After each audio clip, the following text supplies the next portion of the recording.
শুভেচ্ছা। বাঙালিয়ানা শায়না সংবাদে স্বাগত। শুরুতেই শুনে নিচ্ছি সংবাদ শিরোনাম। টানা চতুর্থ মাসের মতো কমেছে ইউরোপে পোশাক রপ্তানি। জানুয়ারি মাসে এক ধাক্কায় কমেছে 25%। ১/১১ সময়ে আলোচিত সমালোচিত সেনা কর্মকর্তা মাসুদ উদ্দিন চৌধুরী গ্রেপ্তার। এবার অন্যান্য সংবাদের সঙ্গে বিস্তারিত। পুরো মার্চ মাস জুড়ে থাকছে বাঙালিয়ানার বিশেষ আয়োজন রক্তস্নাত মার্চ। দেখতে চোখ রাখুন বাঙালিয়ানায়।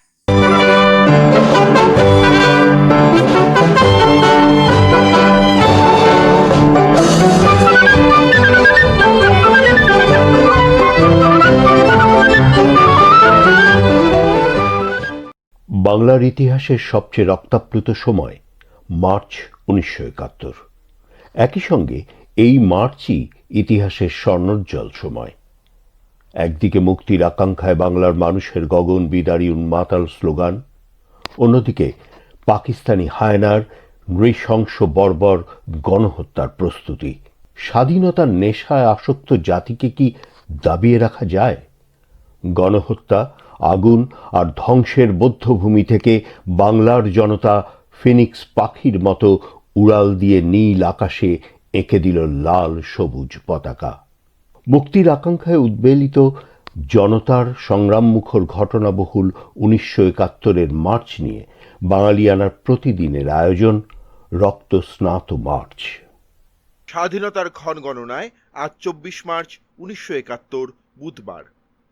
সকাল থেকে সন্ধ্যা পর্যন্ত শেখ মুজিবের বাসভবনে সমাগত বিভিন্ন মিছিলকারীদের উদ্দেশ্যে শেখ মুজিবুর রহমান বলেন, কোনো সিদ্ধান্ত চাপিয়ে দেয়া চলবে না, কোনো রক্তচক্ষু সহ্য করা হবে না।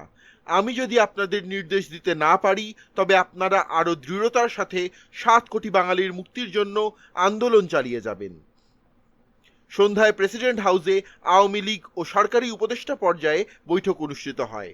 বৈঠকে আওয়ামী লীগের পক্ষে সৈয়দ নজরুল ইসলাম, তাজউদ্দিন আহমদ ও কামাল হোসেন উপস্থিত ছিলেন।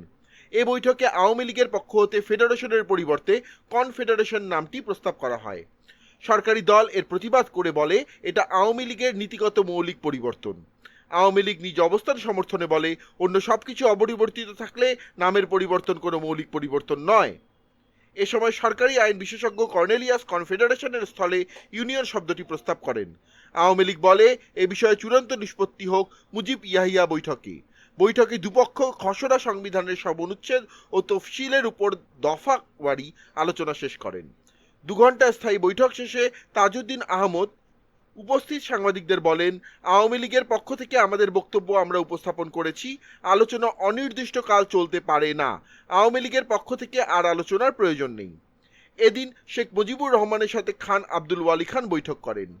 এদিনেও ভুট্টো ইয়াহিয়া বৈঠক অনুষ্ঠিত হয়।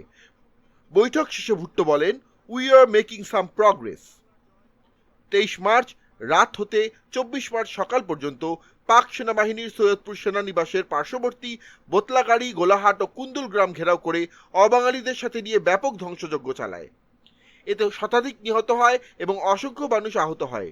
শহরে কারফিউ দিয়ে সেনাবাহিনীর সদস্য ও অবাঙালিরা সম্মিলিতভাবে বাঙালির বাড়িঘরে আগুন দেয় এবং হত্যা অভিযান চালায়। রংপুর হাসপাতালের সামনে ক্ষুব্ধ জনতা ও সেনাবাহিনীর মধ্যে সংঘর্ষকে কেন্দ্র করে পাক সেনারা রংপুর সেনানিবাস সংলগ্ন এলাকায় নিরস্ত্র অধিবাসীদের ওপর বেপরোয়াভাবে গুলিবর্ষণ করে। এখানেও অর্ধশতাধিক নিহত এবং বহু আহত হওয়ার খবর পাওয়া যায়।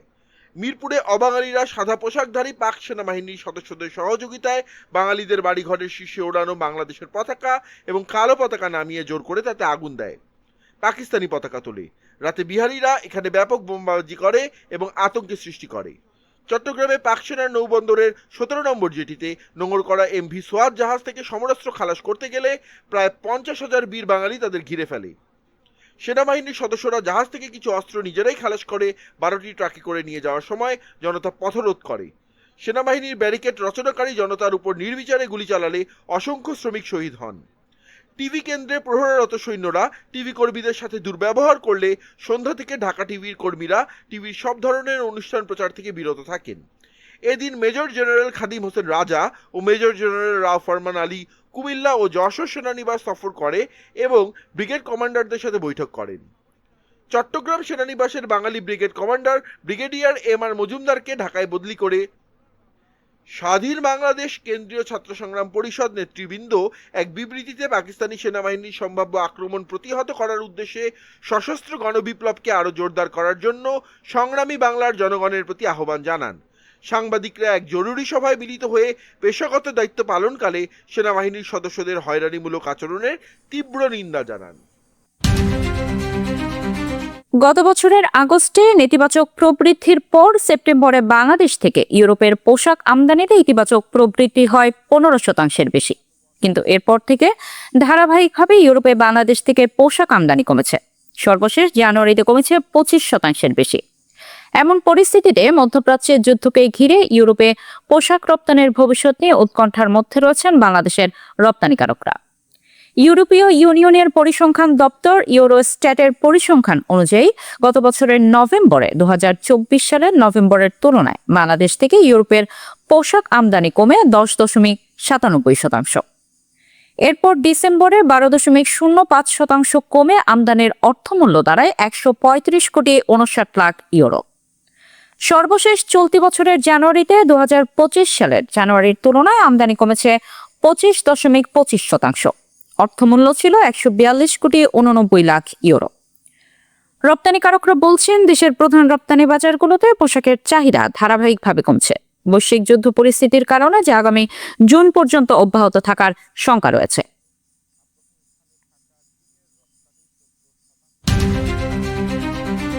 1/11 সময়ের আলোচিত ও সমালোচিত সাবেক সেনা কর্মকর্তা মাসুদ উদ্দিন চৌধুরীকে গ্রেপ্তার করেছে ঢাকা মহানগর পুলিশের গোয়েন্দা বিভাগ ডিবি। 23 মার্চ সোমবার গভীর রাতে রাজধানীর বাড়িধারা ডিওএইচএস এলাকার বাসা থেকে মাসুদ উদ্দিন চৌধুরীকে গ্রেপ্তার করা হয়। ডিএমপির ডিবি প্রধান শফিকুল ইসলাম বলেন, মাসুদ উদ্দিন চৌধুরীর বিরুদ্ধে 5টি মামলা আছে। এসব মামলায় তাকে গ্রেপ্তার দেখানো হবে। তবে মামলাগুলোর বিষয়ে তাৎক্ষণিকভাবে বিস্তারিত জানাননি তিনি। মাসুদ উদ্দিন চৌধুরী 2007 সালে সেনাবাহিনীর 9ম ডিভিশনের জিওসির দায়িত্বে ছিলেন। তিনি 1/11 পট পরিবর্তনের অন্যতম প্রধান ভূমিকায় ছিলেন। তখন তিনি গুরুতর অপরাধ দমন সংক্রান্ত জাতীয় সমন্বয় কমিটির সমন্বয়ক হন। পদোন্নতি পেয়ে লেফটেন্যান্ট জেনারেল হন। এই কমিটির অধীনেই তখন দুর্নীতি বিরোধী অভিযান পরিচালিত হয়। এ সময় তার বিরুদ্ধে -2 ষড়যন্ত্র এবং বর্তমান প্রধানমন্ত্রী তারেক রহমানের উপর প্রবল নির্যাতন চালানোর অভিযোগ উঠেছিল। 2008 সালে মাসুদ উদ্দিন অস্ট্রেলিয়ায় বাংলাদেশের হাই কমিশনার নিযুক্ত হন। এরপর আওয়ামী লীগ সরকার 3 দফায় তার চাকরির মেয়াদ বৃদ্ধি করে। অবসর গ্রহণের পর তিনি ঢাকায় রেস্তোরাঁ সহ একাধিক ব্যবসায় যুক্ত হন। মাসুদ উদ্দিন চৌধুরী জাতীয় পার্টির মনোনয়নে 2 দফায় ফেনী 3 আসনের সংসদ সদস্য ছিলেন। 2018 সালে 11 জাতীয় সংসদ নির্বাচনে ফেনী 3 আসনে মাসুদ উদ্দিন চৌধুরী প্রথমে আওয়ামী লীগের মনোনয়ন চেয়ে ফর্ম কিনে জমা দিয়েছিলেন। পরে তিনি জাতীয় পার্টিতে যোগ দেন।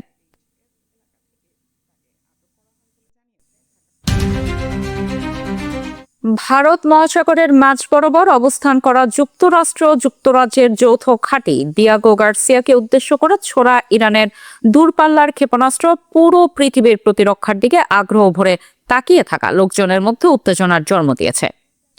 যুক্তরাজ্যের প্রতিরক্ষা মন্ত্রী জন হ্যালি জানিয়েছেন, গত শুক্রবার দিয়াগো গার্সিয়ার দিকে ছুটে আসা 2টি ক্ষেপণাস্ত্রের একটি নিজেই পড়ে গেছে, আরেকটি ভূপাতিত করা হয়েছে। এই হামলা সফল হয়নি। তবে যেখানে এতদিন ভাবা হচ্ছিল ইরানের ক্ষেপণাস্ত্র সক্ষমতা 2000 কিলোমিটার থেকে 3000 কিলোমিটারের আশেপাশে, সেখানে প্রায় 4000 কিলোমিটার দূরে থাকা দিয়াগো গার্সিয়ার লক্ষ্যবস্তু বানানোর সাহস দেখিয়েছে তেহরান। তাই একরকম ভাবে বলা যায়, পুরো ইউরোপ তো বটেই, লন্ডন অব্দি এখন ইরানের নিশানায় রয়েছে। কলোরাডোর স্পেস ফোর্স ঘাঁটি থেকে ইরানের প্রতিটি ক্ষেপণাস্ত্র পদক্ষেপের উপর নজর রাখে যুক্তরাষ্ট্রের স্পেস ফোর্স। তবে ইরানের এই ধরনের ক্ষমতা রয়েছে তা তাদের জানা ছিল না। তাই অনেক বিশেষজ্ঞ ধারণা করছেন এটি ছিল ইরানের নতুন কোনো ক্ষেপণাস্ত্রের ফিল্ড টেস্ট। তবে শুরু থেকে মনে করা হতো ইরানের মধ্যপাল্লার ক্ষেপণাস্ত্র কর্মসূচি রয়েছে, যার পাল্লা 4 থেকে 5700 কিলোমিটার। মূলত 2টি কারণে এই ধারণা করা হতো। প্রথমত, ইরান যদি পারমাণবিক অস্ত্র তৈরি করিয়ে ফেলে তা ডেলিভারির জন্য এই ধরনের ক্ষেপণাস্ত্র প্রয়োজন হবে। দ্বিতীয়ত, নিজস্ব মহাকাশ কর্মসূচির জন্য ইরানের বেশি পাল্লার রকেট প্রয়োজন। বিশেষজ্ঞদের ধারণা, ইরান তাদের স্যাটেলাইট উৎক্ষেপণের রকেটের সঙ্গে খুররম শাহ মিসাইলের একটি ভিন্ন ধরনের ভার্সন ব্যবহার করে এই ক্ষেপণাস্ত্র বানিয়েছে ইরান। খুররম শাহ সাধারণত 2000 কিলোমিটারের আশেপাশের লক্ষ্যবস্তুতে আঘাত হানতে সক্ষম, সঙ্গে বহন করতে পারে 1.5 টনের ওয়ারহেড। তবে মহাকাশে উৎক্ষেপণযোগ্য রকেটকে ব্যবহার করে একটি দ্বি-স্তরের মিসাইল ব্যবস্থা তৈরি করা সম্ভব। ইরান আসলে যুদ্ধকালীন সময়ে অসম্ভবকে সম্ভব করে ফেলেছে। যদি এটি সম্ভব হয়ে থাকে তবে পুরো ইউরোপের কপালেই চিন্তার ভাঁজ পড়ে যাওয়ার কথা।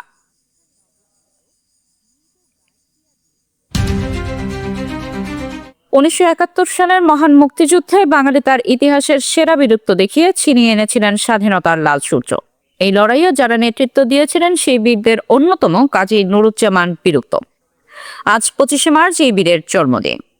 কাজী নুরুজ্জামানকে নিয়ে বাঙালিয়ানার বিশেষ প্রতিবেদন দেখতে ক্লিক করুন আই বাটনে।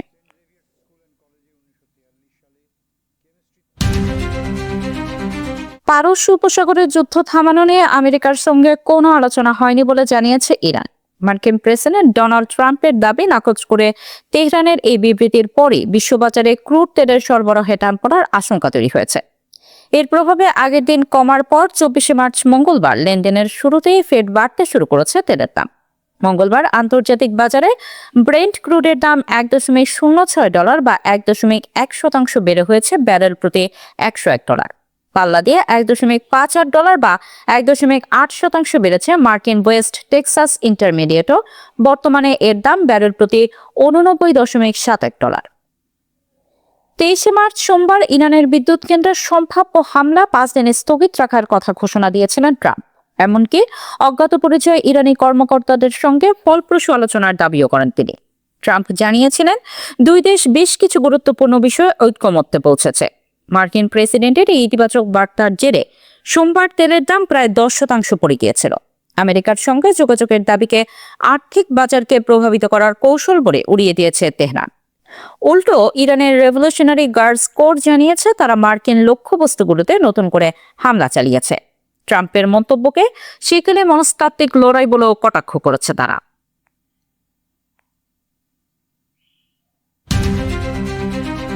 কলম্বিয়ার বিমান বাহিনীর একটি পরিবহন বিমান বিধ্বস্ত হয়ে অন্তত 66 জন নিহত হয়েছে। কলম্বিয়া বিমান বাহিনীর সাম্প্রতিক ইতিহাসে অন্যতম প্রাণঘাতী এই দুর্ঘটনায় আহত হয়েছে আরও বহু মানুষ। দেশটির প্রতিরক্ষা মন্ত্রী পেদ্রো সানচেজ এক্সে জানিয়েছেন, পেরুর সীমান্তবর্তী পুয়ের্তো লেগুইসামো থেকে উড্ডয়নের সময় মার্কিন কোম্পানি লকহিড মার্টিনের তৈরি C-130 হারকিউলিস পরিবহন বিমানটি দুর্ঘটনায় পড়ে। পুয়ের্তো লেগুইসামো কলম্বিয়ার দক্ষিণাঞ্চলীয় আমাজন অঞ্চলের প্রদেশ পুতুমার প্রত্যন্ত এলাকার একটি ছোট শহর।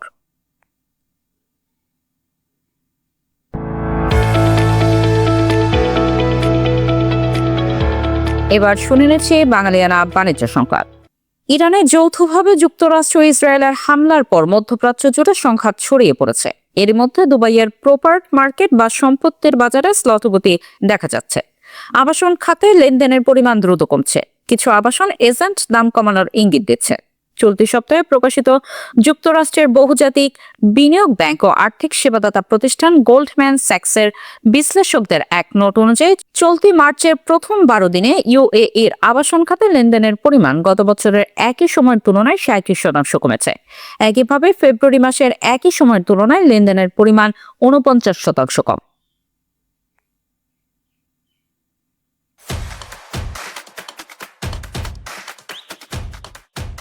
এবার শুনে নিচ্ছি বাঙালিয়ানা ক্রীড়া সংবাদ। ফ্রান্সের কোচ হতে মৌখিক সম্মতি জানিয়েছেন জিনেদিন জিদান। 2026 বিশ্বকাপ শেষে তিনি দায়িত্ব নিতে বর্তমান কোচ দিদিয়ের দেশমের স্থলাভিষিক্ত হবে। এ বিষয়ে ফ্রান্স ফুটবল ফেডারেশন ও জিদান মৌখিকভাবে সমঝোতায় পৌঁছেছেন বলে সূত্রের বরাত দিয়ে জানিয়েছে ESPN। জিদানের সঙ্গে আপাতত আলোচনা অনেকটা এগিয়েছে এবং এখন তার কোচিং স্টাফের গঠন নিয়ে চূড়ান্ত কথাবার্তা চলছে। 1998 সালে ঘরের মাঠে ফ্রান্সকে বিশ্বকাপ জেতান জিদান। একদিন যে তিনি দলটির কোচ হবেন সেই আলোচনা চলছে অনেক আগে থেকে। বিশেষ করে 2021 সালে দ্বিতীয় মেয়াদের রিয়াল মাদ্রিদ কোচের দায়িত্ব ছাড়ার পর তার ফ্রান্সের কোচ হওয়ার সম্ভাবনা আরো জোরালো হয়। বাঙালিয়ানার শায়নার সংবাদ শেষ হলো। ধন্যবাদ।